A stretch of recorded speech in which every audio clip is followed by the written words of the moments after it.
I'm Rachel Nagle with Adventurous Heart, and I'm going to take you on a journey of the John Muir Trail via Shepherd's Pass to Yosemite Valley. Now, you might be thinking, why did you choose Shepherd's Pass instead of starting at Mount Whitney like everybody else?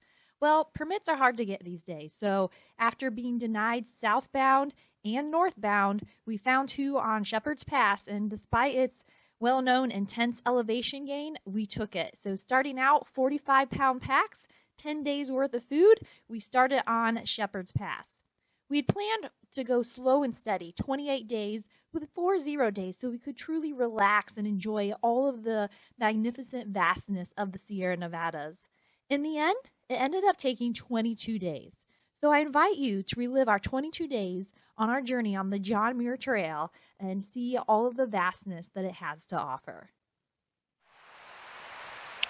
Welcome to the John Muir Trail via Shepherd's Pass. 1.25 miles. It's a bit of a warm day. It's about 10 o'clock when we got on the trail via the stock trailhead. It's a little scree, sand covered, makes it tough to walk, but it's going to be a warm one, but it should be pretty fun out there today. John Muir Trail 2018. Woohoo! So there have been quite a few blowouts due to water, severe thunderstorms in the afternoon, and some of the hiking conditions. This is the trail. It's all washed out throughout these switchbacks on Shepherd's Pass. So here we are on day one on the John Muir Trail on Shepherd's Pass coming up. On the way up, it was pretty intense heat, lots of elevation, but now as you can see, there's a lot of rain coming down. We were warned about afternoon storms. Luckily it held out till about 6 o'clock. It started to sprinkle. We barely got our tent up, and now we're just hunkering down while it's storming like crazy outside. Glad we are not still hiking.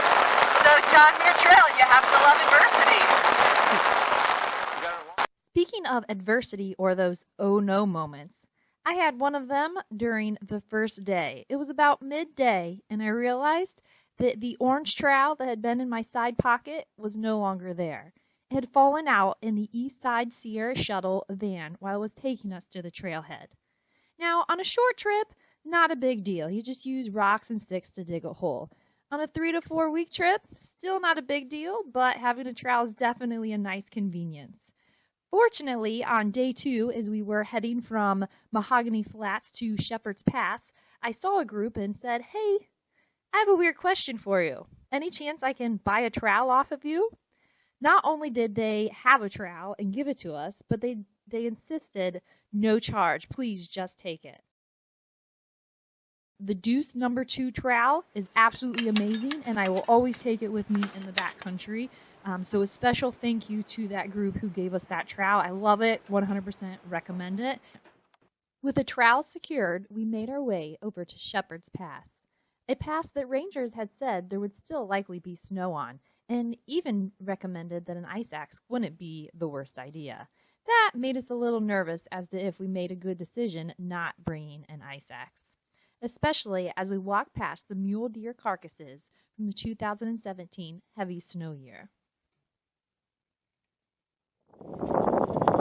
Fortunately, Shepherd's Pass didn't have as much snow as we thought it might, so not too easy to cross. Just take it nice, easy, and slow. You can see it's melted out here.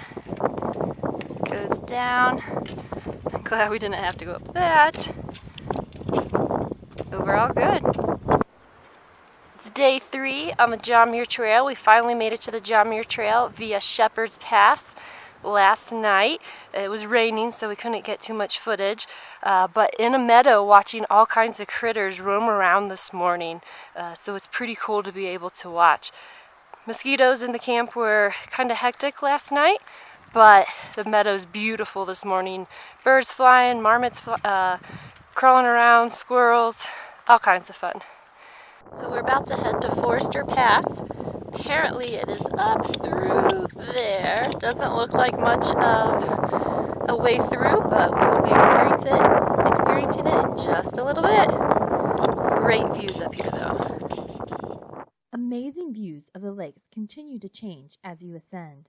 And as the steepness of the pass starts to overwhelm you, you desperately start to look back and you see how far you've actually already come as the trail below you starts to disappear.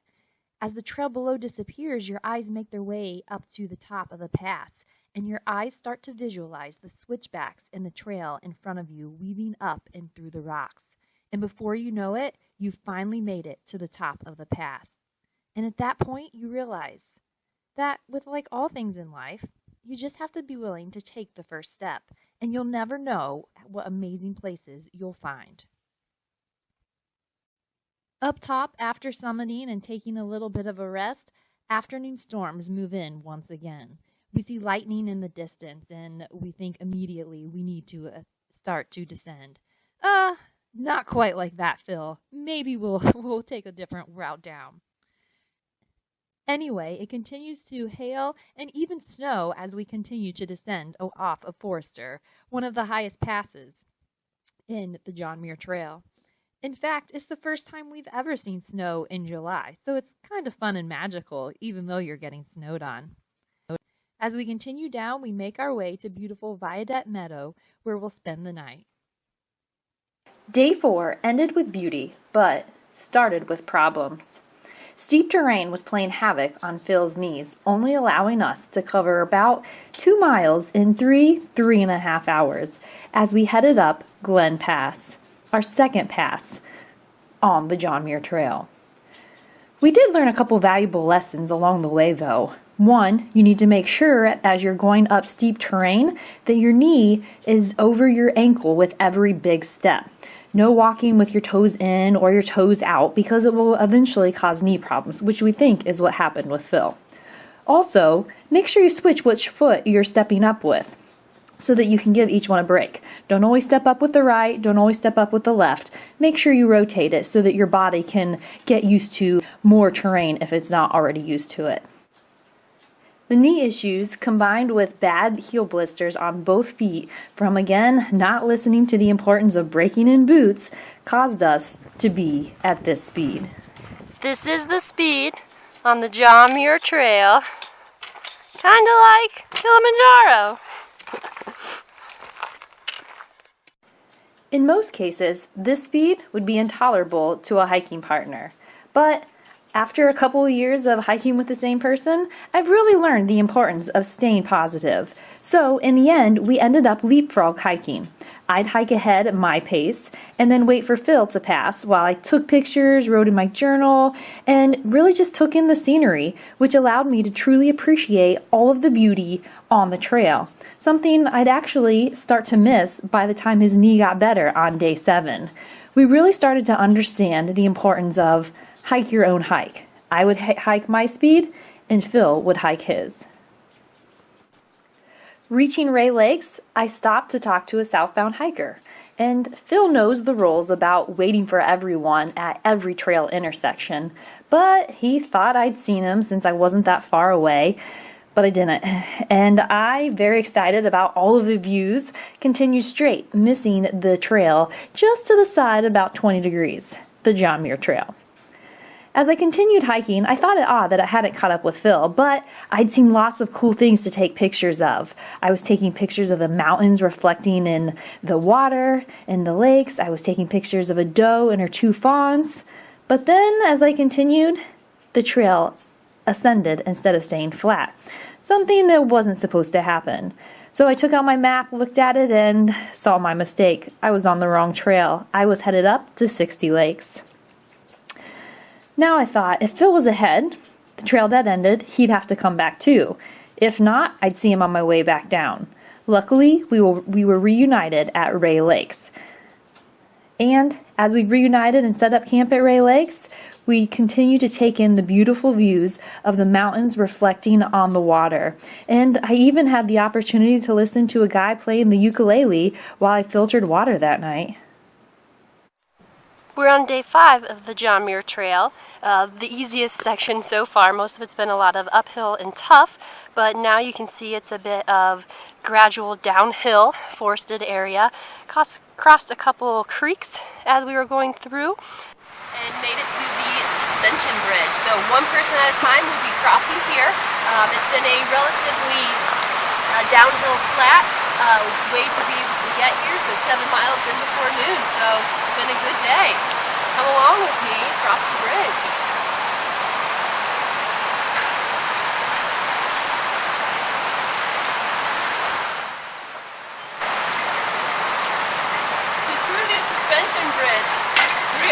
lovely. We ate lunch and soaked our feet under the suspension bridge. One recommendation I do have is when you are out here to go ahead and soak your shirt in any streams that you pass by, because it makes you a lot cooler the entire time that you're out here. So a little pro tip, if you will. As we continued to Twin Lakes, I joked with Phil that this was my waiting on Phil pose. It's amazing how comfortable logs become after a while.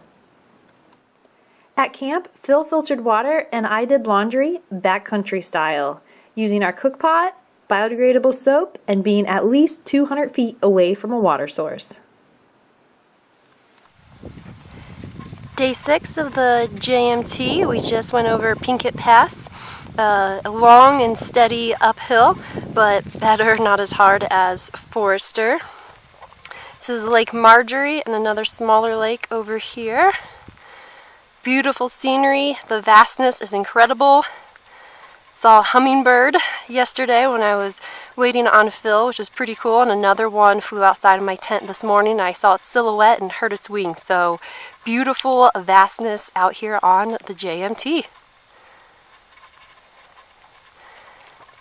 And then all the way up there, you can barely see, there are people.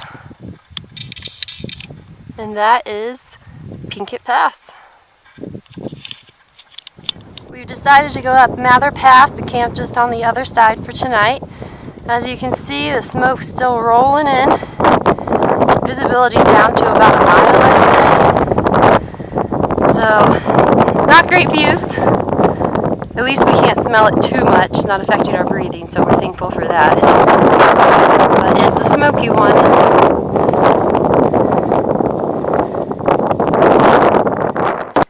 Beautiful Palisade Lakes greeted our eyes this morning, but my shoulders felt anything but great.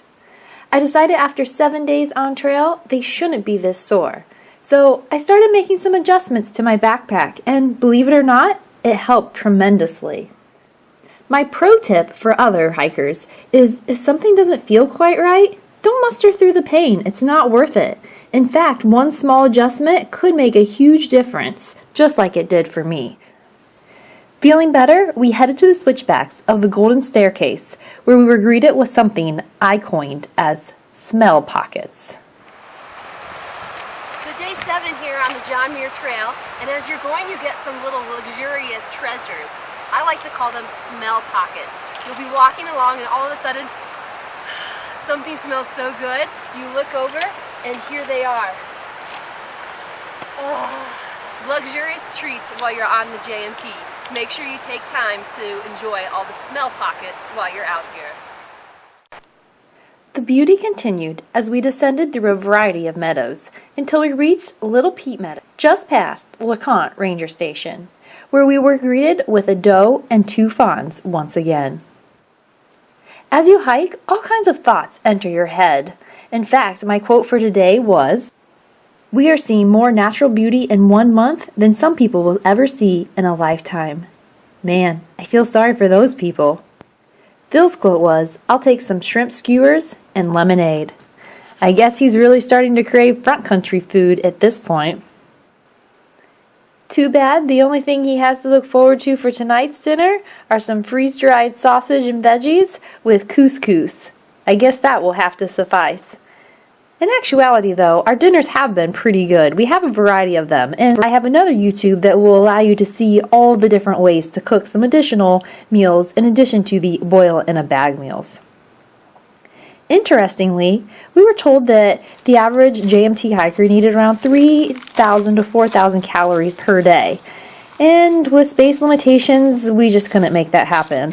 In fact, we went with around 1,800 to 2,200 calories on average per day. Surprisingly, though, we still didn't find ourselves that hungry, and in most cases, we couldn't even eat all of that. Perhaps it's partly because of the altitude, but the 3,000 to 4,000 seemed a bit high, and other hikers had said the same thing. So when you're packing your meals, just be cautious of that so that you don't have to give too much away. Came through a section here where a fire had been. You can see some of the trees here are charred. but there's a lot of new growth, some small pine trees and whatnot, so growing back healthy. Reminds you of all the fires that are here that closed Whitney Portal for 2 days and has Yosemite currently closed. You can't tell it now, but on day 8 yesterday of the John Muir Trail, we hit some pretty intense thunderstorms. We were on the south side of Muir Pass, and we had waited for a half an hour because we thought the thunderstorms were going to subside. They were about 3-4 miles away. So we went to the top of Muir Pass. However, when we got to the top of Muir Pass, it started to hail a little bit. Still looked okay. We decided to descend, and as we started to descend, we noticed there were storms, but they were going again to the south of us. As we got down a couple hundred feet, we saw the storms kind of curl around the mountain and head straight towards us. So we were in the storms for probably about an hour and a half of pea-sized hail, wetness, and we got down to Sapphire Lake. We were looking for something that was less exposed, so continued to hike far apart just in case something happened. We didn't want we wanted the other person to be able to help.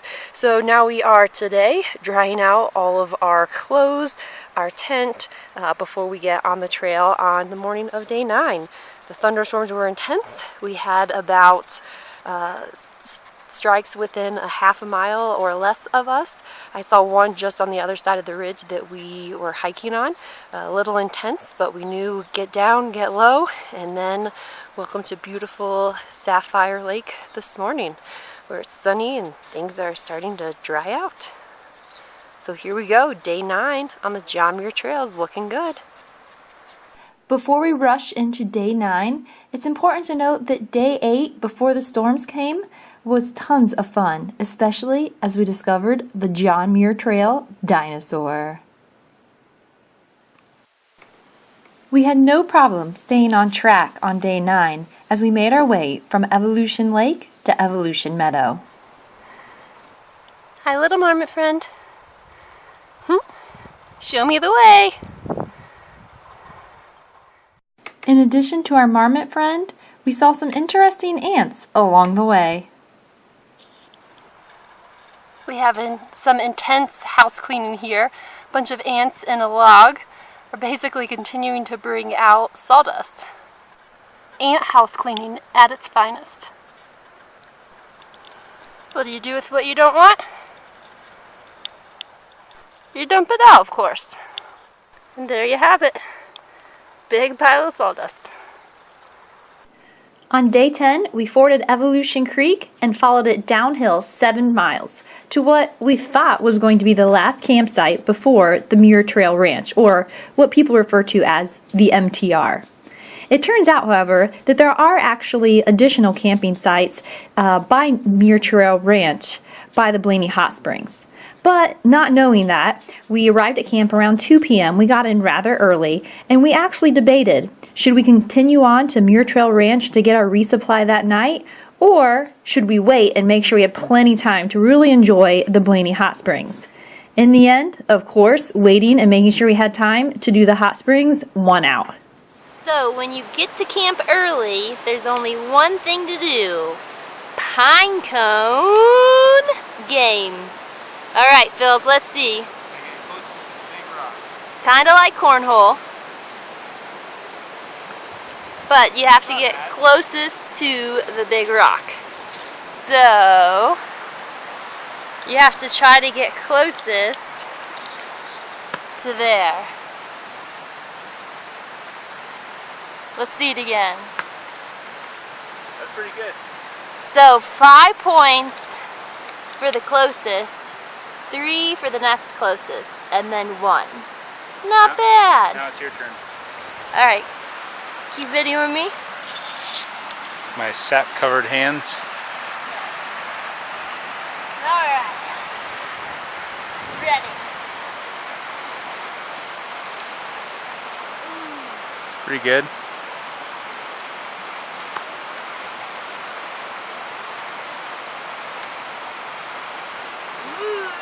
That's how we do. See how we did? It looks like Philip got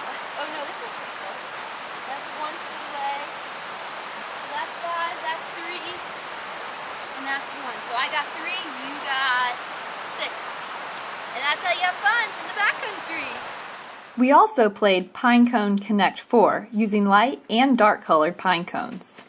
Sometimes it was hard to tell which was which, so vertical and horizontal pine cones worked as well. We made it to Blaney Hot Springs the morning of day 11, and let me say, the warm water was definitely a welcome treat to the glacial swims we've been experiencing.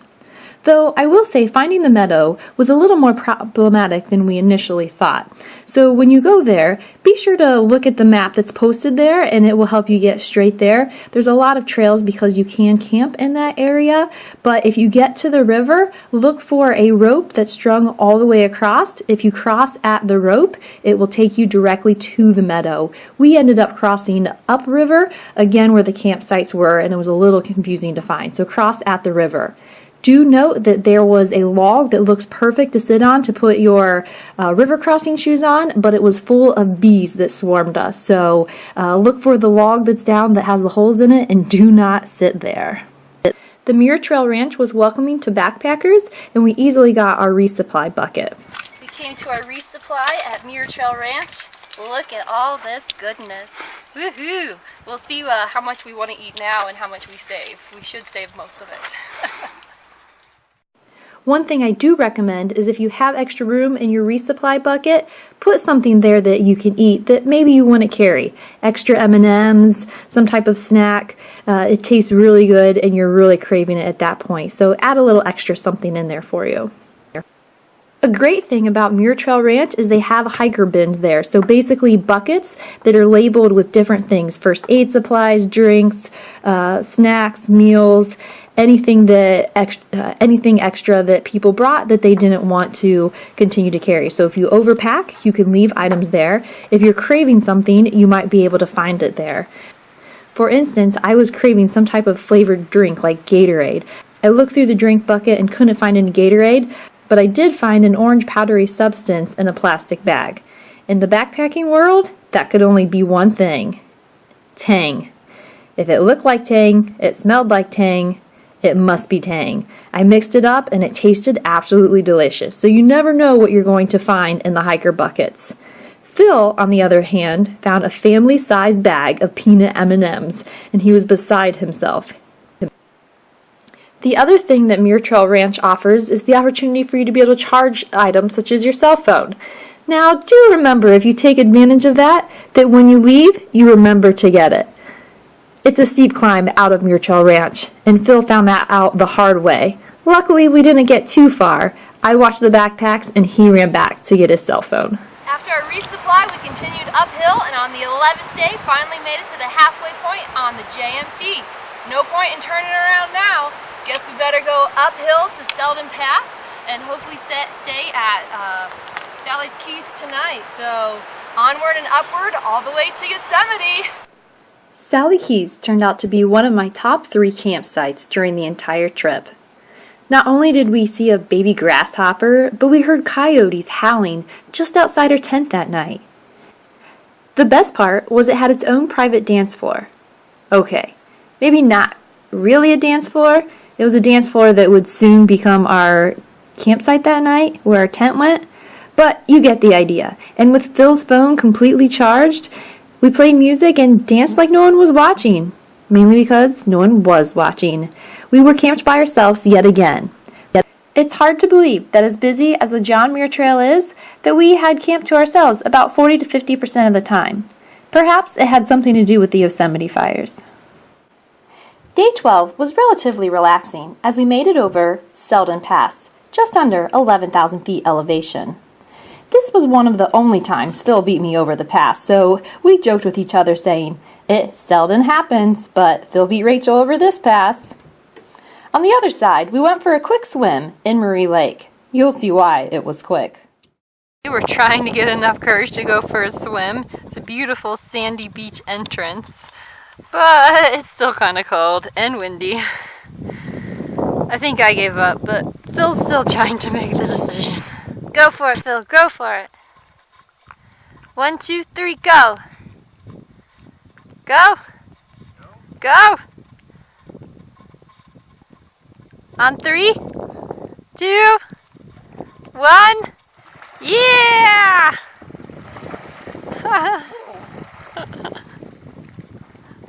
How is it?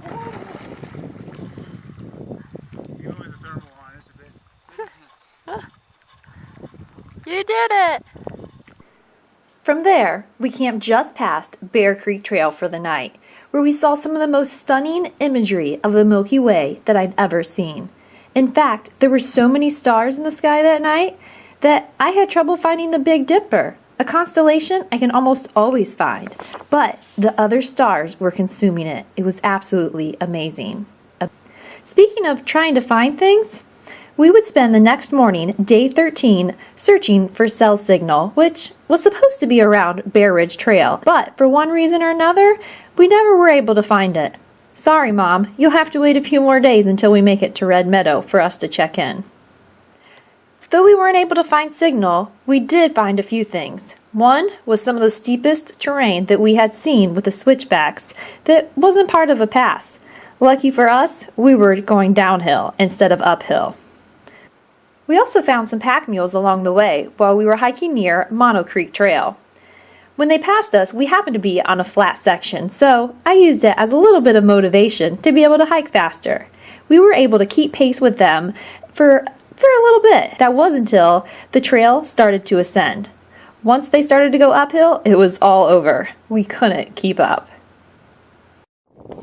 Day 13 up to Silver Pass. It is a long way up to this pass. Typically it's short bursts up and over. This one is long and drawn out. Hopefully the lake is just up here.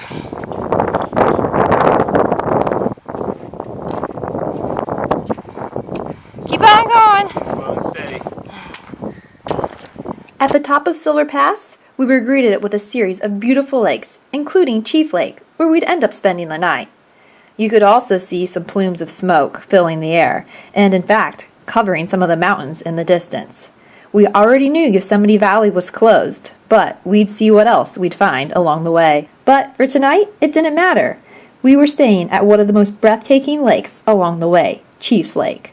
Well, at any rate, Chief's Lake and Sally Keys were becoming two of my favorites so far. In fact, we were loving Chief Lake so much, we weren't sure if the next day, day 14, would turn into a 0 day or not. We're at Chief Lake, and Philip's filtering water, and fish just keep jumping out of the water everywhere. See if we can catch some.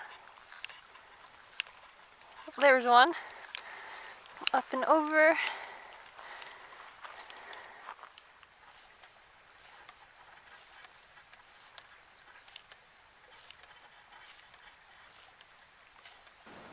Day 14 would start as an unstructured play day.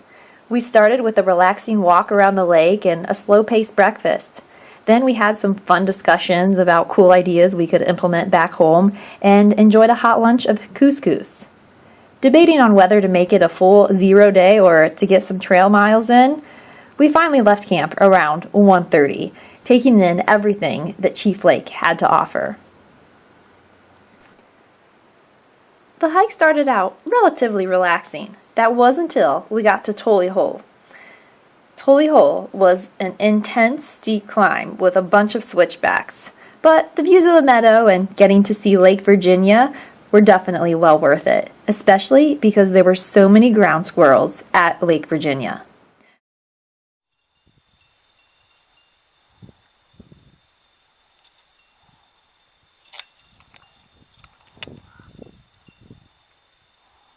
I, of course, wanted to stay and camp there to continue to watch the ground squirrels, but Phil convinced me otherwise because he didn't want to have to keep chasing the ground squirrels away from our belongings. So, naturally, we continued to Purple Lake and spent the night there. On day 15, it's hard to believe that we've been on trail over 2 weeks now. No roads, no cell signal, no showers. At this time, I can see how thoughts of leaving the trail can creep into one's head. It is a long time to be away from modern delights and routine, though you do develop what I would say is a trail routine. With these thoughts in mind, we were headed to Red Cones tonight and to Red Meadows for a resupply in the morning. That was until a solo PCT section hiker put some alternative thoughts into Phil's head. You mean we could catch a shuttle to Mammoth Lakes and get an actual milkshake cheaper than the $10 that it cost at Red's Meadows? We could have real food and a shower tonight, Phil said. What do you think about that, Rachel? Can we do it? Who was I to stop him? Well, with that, our speed quadrupled. So about 10 days ago, I said this was the pace on the JMT, and it was really slow. Whoop! Today it's really fast on day 15, because Phil has milkshakes on the mind. Along the way, we saw what we would learn to be Lion's Fire, and that it was actually within 3 miles of us at the closest. You can start to see the smoke, actually kind of looking kind of bad down in the valley, so we'll see what we get ourselves into in the next couple of days. So as we make our way to Red's Meadow, you can see the plume of smoke. We just heard a helicopter overhead, and every time we hear a plane or a helicopter, we look up, see if we can find it. This particular one happened to be a fire helicopter carrying a bucket of water, probably 1,000 gallons or something. Pretty neat to see, a little scary to see, seeing how we're getting closer to the fire. Just watched a video that Yosemite is still closed and fires are going over it. And my mom texted me that said Yosemite's closed indefinitely. I guess we'll find out what that means soon. Needless to say, we could smell quite a bit of smoke, especially in Mammoth, where we enjoyed a hotel, shower, hot tub, fresh food, and of course, did our laundry. Before getting back on trail on day 16, we checked out Mammoth's bustling outdoor town, as well as fulfilled our fresh fruit craving with a stop at Vaughn's grocery store. Peaches, strawberries, watermelon, little baby grape tomatoes, you name it, we were eating it. Lucky for us, there was a movie theater right next door to Vaughn's, and they were playing the new Christopher Robin movie. And of course, I wanted to see it, and Phil didn't object. So we brought our fruit in and enjoyed AC, popcorn, and a movie in the middle of the day to beat the heat, of course. We would hit the trail that evening. And needless to say, we would continue to use Christopher Robin and Winnie the Pooh quotes throughout the rest of the trip.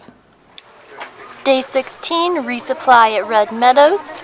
We took a 0 day in Mammoth, not really a 0 day because we hiked 13 yesterday and 3 today, but getting a resupply to go to Tuolumne. Now we have too much food and we have to decide what we're keeping and what we're not carrying. With our packs full, we stopped at Devil's Postpile before getting into camp just before dark. Along the way, we found out some additional information about the fires nearby. We see a trail closed sign. Luckily, it's not the way we are headed.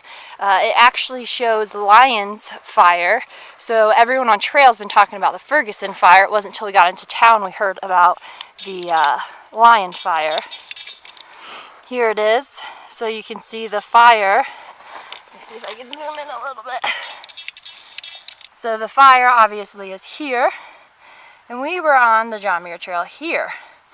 So we could see it as we were hiking through some of the areas. So we thought we saw smoke. Someone told us, no, it's not where the fire is. But it actually was. So Lyell's fire, there you go. Last night was the first night I felt like I had to wear the 3M respirator mask to help with the breathing of the smoky air. A southbound hiker had given it to us in a bit of trail magic a few days earlier, saying we would need the mask more than him. We were thankful to have it this night and again the next night when I would wear it again. So 2 nights wearing it, and it helped tremendously. So here we are on day 17, and the wildfire smoke fills the air, especially in the evening, which causes our fly to smell like smoke. Despite that, it typically clears up during the day, and we enjoy refreshing views of Rosalie Lake before descending the steep terrain to Shadow Lake. No camping here, so we are going to continue on to Garnett Lake. Just stopping here to fill up some water.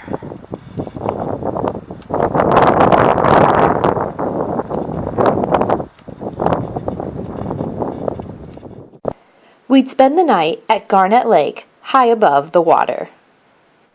Today, day 18, would be the last day of the big alpine lakes until after we reached Tuolumne Meadows. That is assuming Yosemite Valley opened by the time we got there in a few days. As we hiked across the outlet of Garnet Lake, we took in all of the surrounding beauty of the little islands that were within the bigger lake. As we continued to Thousand Island Lake, we'd experienced some cool bridges and fun rock art. I personally think the rock art looked like a person riding a camel, but I'll let you decide what you think and what you see. We also enjoyed a snack by the water's edge, and then would continue up to Island Pass. Instead of the 100-acre woods, okay, we just saw Winnie the Pooh, we have the 1,000 Island Lake.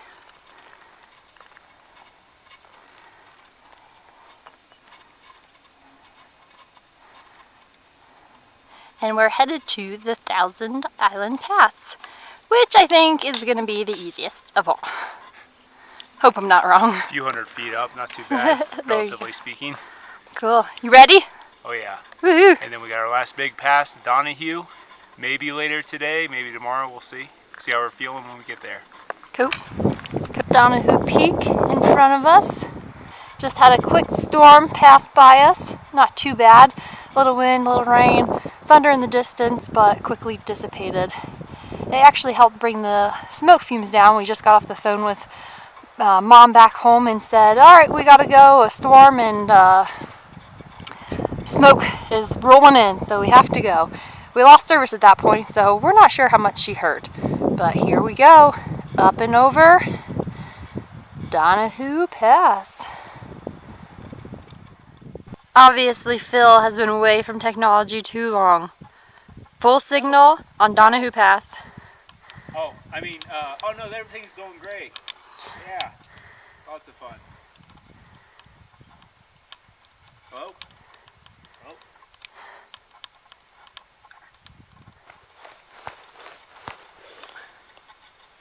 Are we in Kansas? Take me back home. Take me back home. We're still here. Oh, you're supposed to do it with your heels. These things are heavy. Yep. Yeah, you're not quite doing it right, and they're not red, so I guess you have to finish the trail with me. I'll keep trying. Nope.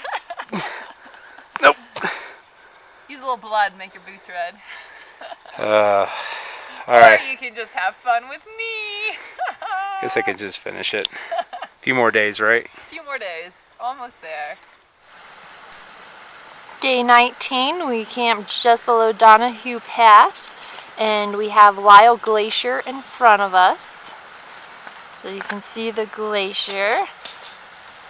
And then to the far right, the highest peak there, you can see Lyell Peak. So standing at about 13,113 feet, I believe, 14 feet. So just over 13,000 around Forester Pass height. But Lyell Mountain, Lyell Peak is to the far right, the tallest, with Lyell Glacier. So we did get to see a glacier. Of course, that feeds down into Lyell Creek right here. So we spin around. And trust me, this water is cold.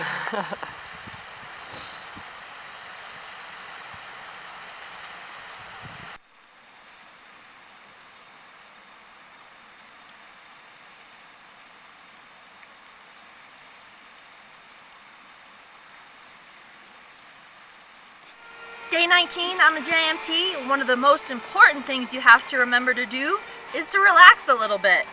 It's almost noon and we're still at camp, tent set up, enjoying the beautiful view of Lyell Peak as well as Lyell Glaciers, which sends the way into Lyell Creek that we'll be walking along the entire time. So when you're out here on the JMT, I encourage you to make sure that you plan enough time to relax, have fun, enjoy the views, make a hot lunch if you have extra dinners, and if you brought a phone and a solar charger, maybe listen to music and dance. Enjoy the JMT. Leaving Lyell Glacier just after lunch, I knew that Lyell Glacier, Chief Lake, and Sally Keys would end up being my top 3 campsites for the entire trip. We followed Lyell Creek the rest of the day. With about 5 miles to Tuolumne Meadows, we left camp by 8 a.m., hopeful that Yosemite Valley was still planning to open on Tuesday, August 14th, and that we could change our half-dome permit to that day. Day 20, Cathedral Peak. We stopped in Tuolumne Meadows to be able to get our resupply, and guess what? It's Sunday. Yeah, the post office isn't open on Sunday, so we couldn't get a resupply, but we had enough food anyway. So we continued hiking, right, Philip? That's right. I'm looking forward to having a lighter pack and not filling it up with food again, especially for just 2 or 3 more days of hiking. So hopefully Priority Mail will send it back for you. We shall find out. We left a note, had some ice cream, hamburgers, and now this is Cathedral Peak. We're headed to Cathedral Lake and then Pass, and then hopefully Yosemite will be open when we exit. So here is a better view of Cathedral Peak. It was kind of the backside before, but here is the actual peak of Cathedral Peak. Day 20, Cathedral Lakes. You can see a beautiful sunset and reflection of the lake. Kind of looks like there's a man's face in the reflection here. Zoom in so you can see it kind of right there. Zoom back out.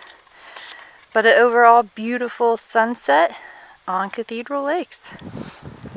Day 21 of the John Muir Trail. We decided to go off the John Muir Trail just a little bit so we could go up Clouds Rest. So Clouds Rest in front of us. A lot of elevation change, not nearly as much as Forest Pass, of course, but we will continue up to Clouds Rest. Phil, what do you think of that? Sounds like a plan. Big downhill after that, probably what, a 5,000-foot drop from there down to Yosemite, but we'll probably stop at Half Dome. We've got our permits updated, so we're checking that out tomorrow morning. Perfect. We're almost to the top of Clouds Rest. Now, we started this morning at Cathedral Lake, and once there, Cathedral Pass was just a couple hundred feet. So we started to think the northern portion of the John Muir Trail, not too bad for the passes. Island Pass, not too bad. But if you decide to detour and take if you decide to detour and go off the John Muir Trail and go up Clouds Rest, you're in for what feels like one of the southern passes. Up, up, up, a little bit of down, up, up, up. So almost to the top of Clouds Rest. So come on up, let's continue the trek to the top to get some amazing views.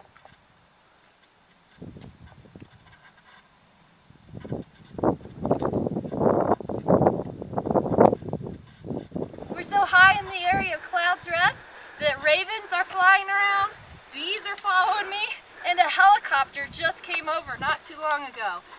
But the helicopter we thought seemed a little low, but I guess when you're at almost 10,000 feet, the helicopter's going to be there. This bee is loving me.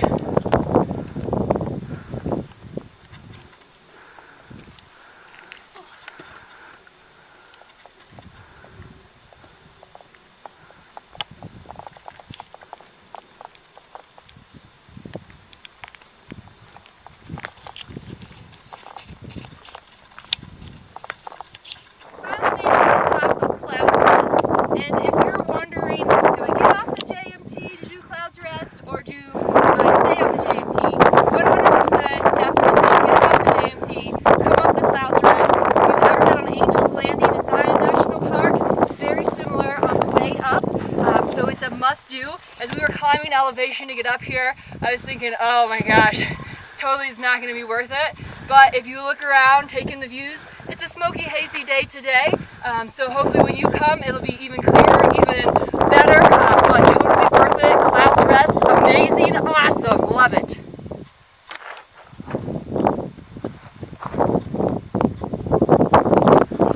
There are a couple of sweet birds up here in addition to the ravens. Not sure what kind they are, but when they fly past you, you can hear the air moving over their wings, kind of like a jet. Obviously not quite as loud, but very, very cool. As you're getting ready to descend Clouds Rest, you look in the direction you're supposed to go and wonder, where on earth is the trail? Soon you see tight switchbacks in what Phil refers to as some Dr. Seuss steps, tight and winding. Day 22, John Muir Trail. We're taking a side trail to go to Half Dome. Here we come. So we stayed at Sunrise campground last night. Lighter packs to go up Half Dome. We'll go back and get our tent and everything later and then hike out. But for Half Dome, you do need a permit. We had a permit for the 20th, but we're ahead of schedule, yay, by about 6 days. So we got a new permit at Tuolumne Meadows, and the new permit is going to allow us to climb Half Dome today and then be able to head out. The permit change was pretty easy as long as there's space available. Seeing how the Yosemite was closed for the fire and opens in an hour and 10 minutes, permits were no problem to get today. So here we go, Half Dome, woohoo! Half Dome, here we come. We're the only ones.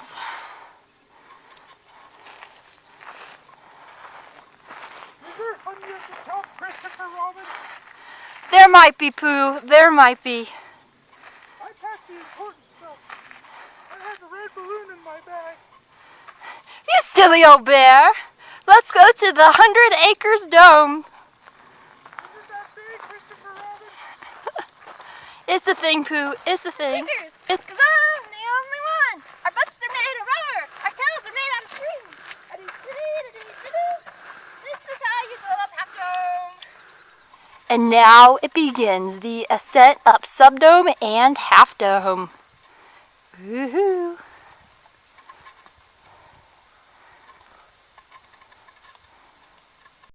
So here's the trail up to Subdome. Rocky, steep steps. All the way up.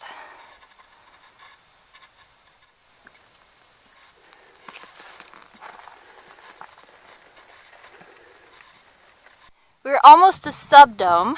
You can see the cables on the far left side. Kind of hard to see, but they're there and they look very steep.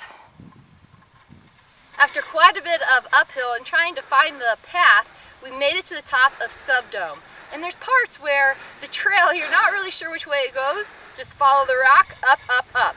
But wait, once you get to Subdome, there's more. The actual Half Dome.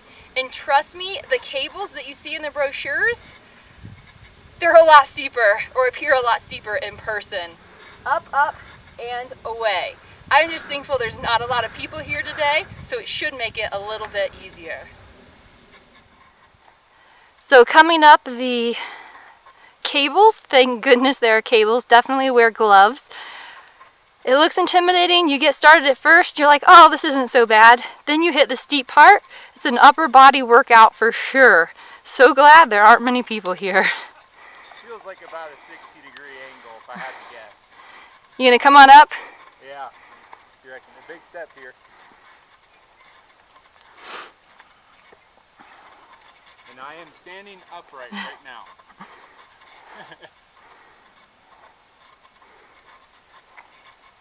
Thank goodness for the wooden slats. Good job. A little bit at a time. A little bit of time. Slats are awesome. Yeah. Let's go to the top. Woohoo! Yep, it's that steep. I'm just sitting here. Oh, yep, gotta go up. There. Up and over. Whew. Found a nice spot that I could rest. And back down. Beautiful views along the way. This is straight with the horizon. This is the steepness of the rock.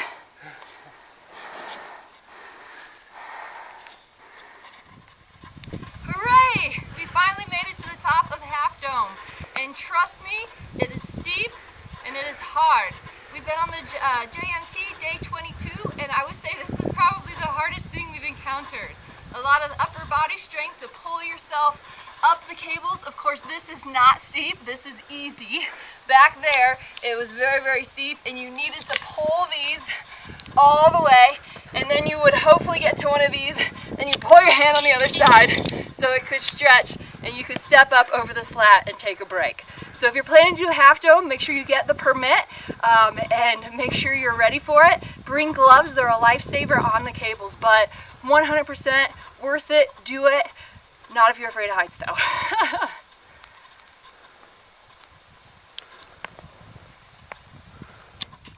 So from Half Dome and the cables just beyond, you can see where we were yesterday on Cloud's Rest. So quarter dome below, pinnacle straight up, and then Clouds Rest on the very top. So where we were yesterday, and we went down some switchbacks and made our way all the way to Half Dome. Here's a view of the valley from Half Dome. You can see Phil. I don't know.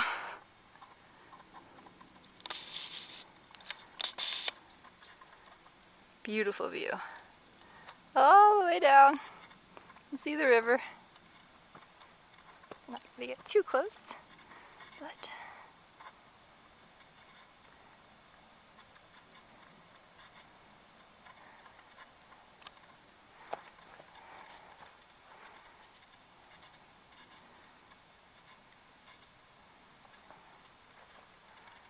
again, that's Clouds Rest from yesterday.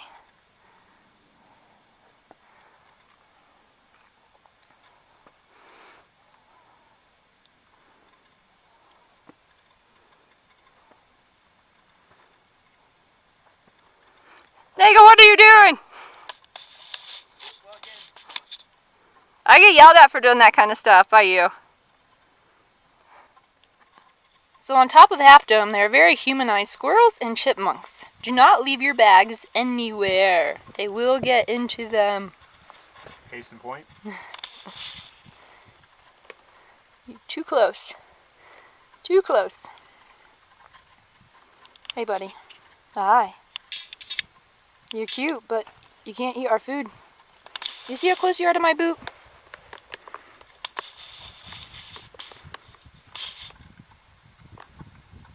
Go on.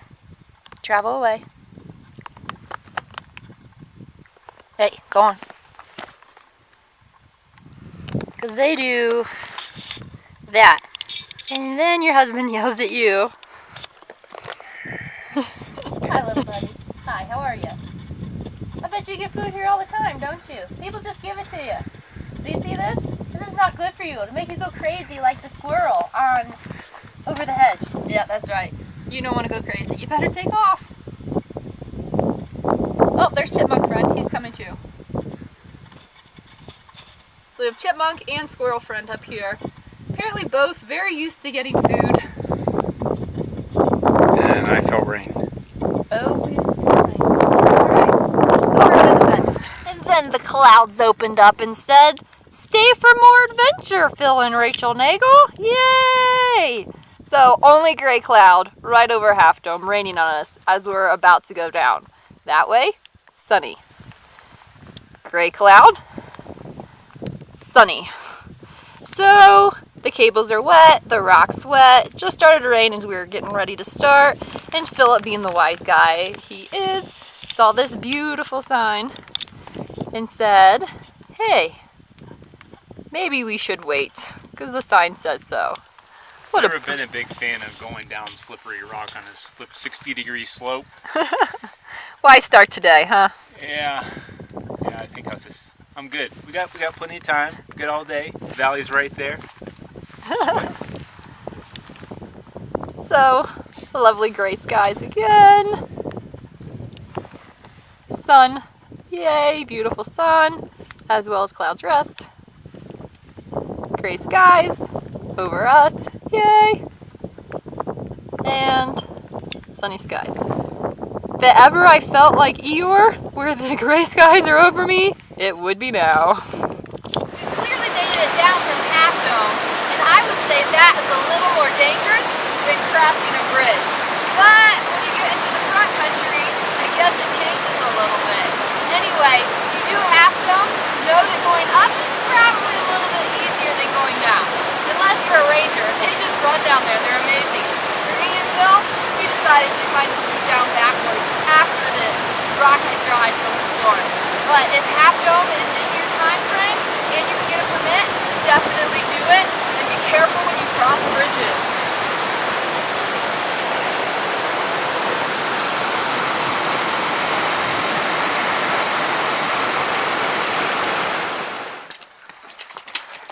So, if you can't tell, we're close to front country, and Phil is ready to get out of here. I think he has milkshakes on the mind again. We are now on the back side of Half Dome, so back here is Half Dome, so we went up and over. I guess not up and over, up into the top.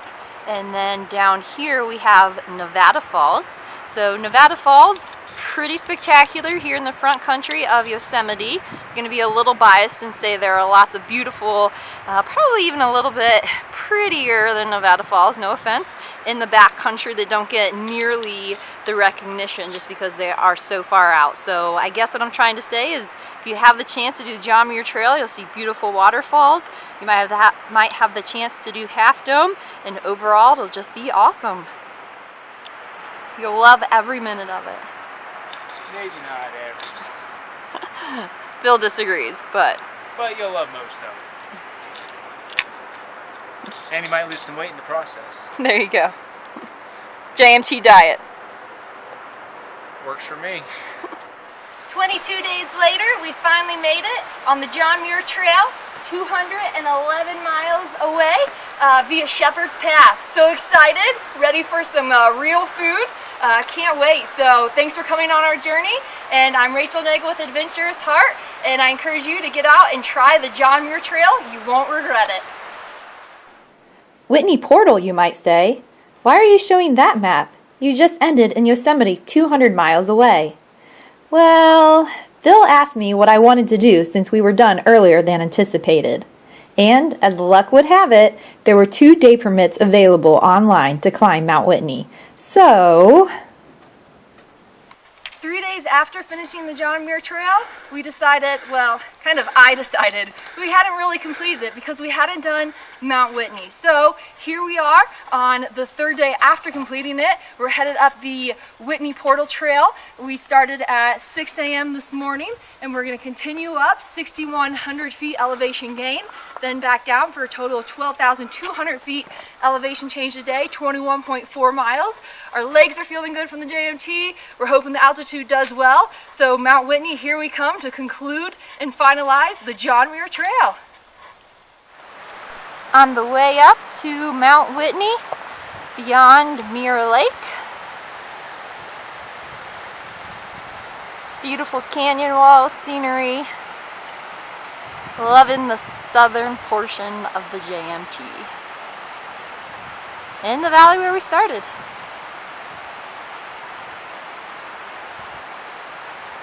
See you.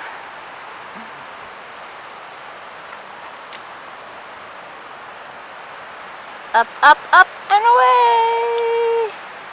Not so bad having fresh legs after a couple 100 miles in the JMT, huh? Yeah, Whitney's a piece of cake after the JMT. You could say we trained for Whitney by hiking the JMT, I guess, right? Yeah, that's how most people do it, right? Not too bad. All over that. We've made it to trail camp. Marmot City.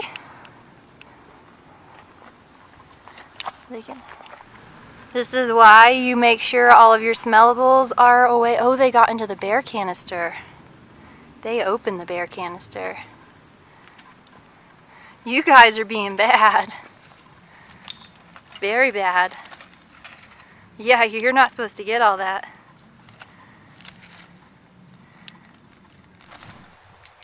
Here's Rach trying to close up a bear canister that we found open with a marmot head sticking in it. Getting a nice mid-afternoon snack, or I guess mid-morning. And these guys are just super curious. Very humanized.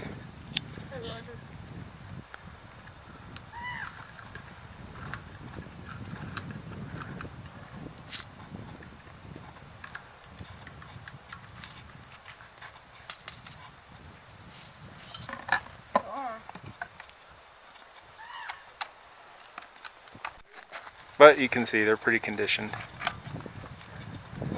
Trying to close this unique bear canister up. It's got a special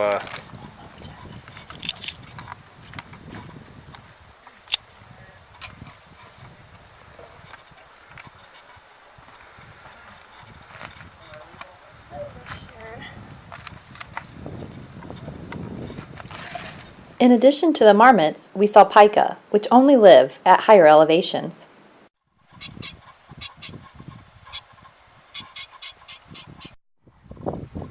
Here's a little view of trail camp. Lots of people camped out here.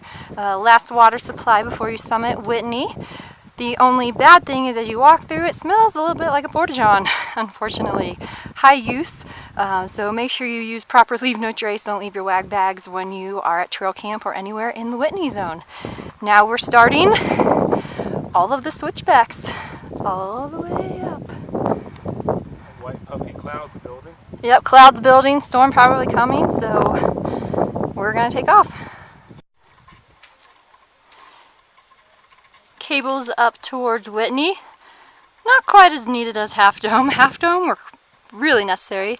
These look like they're just for edge protection. And all the fun switchbacks. Not nearly as steep as Shepherd's Pass. The grade's actually not too bad, just a lot of them. So if you're in decent shape, you should be just fine. Almost to Mount Whitney. We're on the trail, the 1.9 mile. Couple lakes you see along the way. Guitar Lake is just behind this rock here. I'll get that a little bit later. But the trail to Whitney kind of curves around some of these pinnacles or rock formations. Not too steep in this section so far. I think it's about 1,000 foot in the next 1.9 miles. And now just on the other side of the formation we have Guitar Lake. And then continuing down there, Crabtree Meadow. And then if you keep going around the trail and up in the clouds right now, Mount Whitney. Almost there. Can barely see the hut up there on Whitney. Coming down. There's Phil.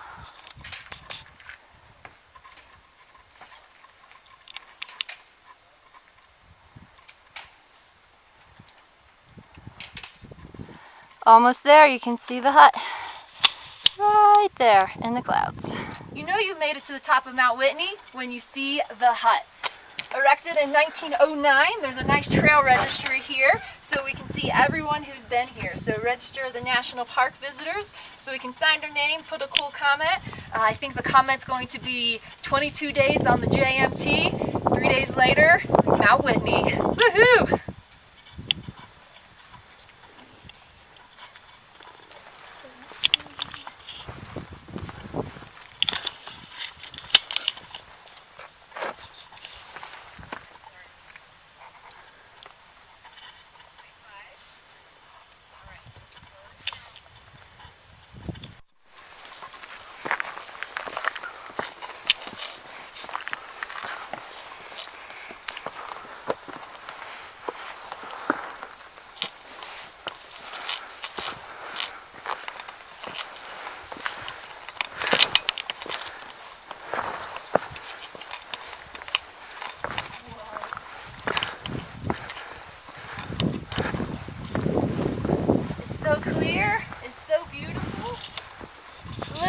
When we got up here, there were clouds rolling in everywhere. Not storm clouds, just clouds.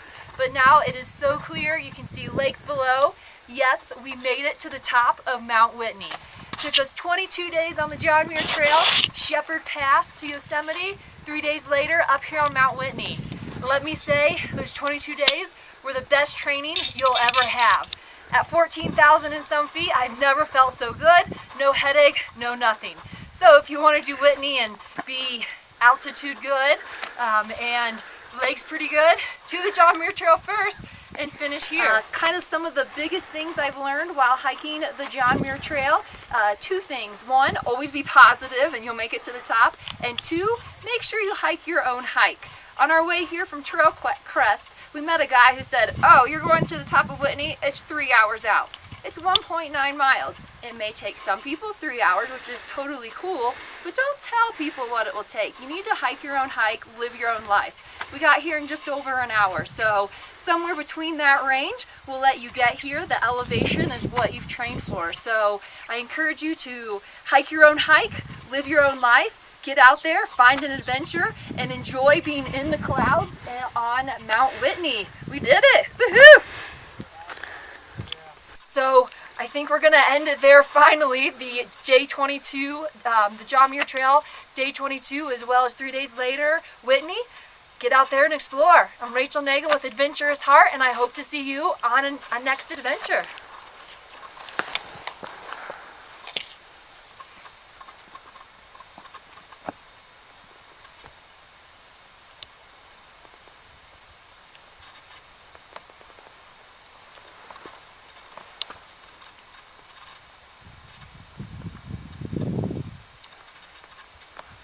It's so cool, you can see all the clouds from here.